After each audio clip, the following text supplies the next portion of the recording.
এজন্যই আল্লাহর হাবিব বলেন, ইযা দাখালা রমাদান ফুতিহাত আবওয়াবুর রাহমাহ। যখন রমাদান মাস তোমাদের মাঝে প্রবেশ করে, রব্বুল আলামিন তখন রহমতের দরজাগুলোকে খুলে দেয়।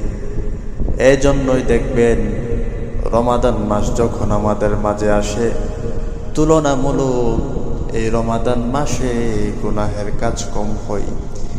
দেখবেন এই রমাদান মাস যখন প্রবেশ করে, কত আল্লাহর বান্দা মাসের পর মাস মসজিদের সাথে কোনো সম্পর্ক নাই, মাসের পর মাস ইসলামের কোনো কাজের সাথে সম্পর্ক নাই, কিন্তু এই রমাদান মাসে দেখবেন আজান দেওয়ার আগে আগে ওই বান্দাগুলো মসজিদে হাজির হয়ে যায়।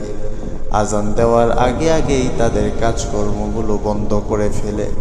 এর মানে বোঝা গেল এই রমাদান মাস প্রবেশ করলে রহমতের দরজাগুলো খোলা হয়, এতে কোনো সন্দেহ করার সুযোগ না।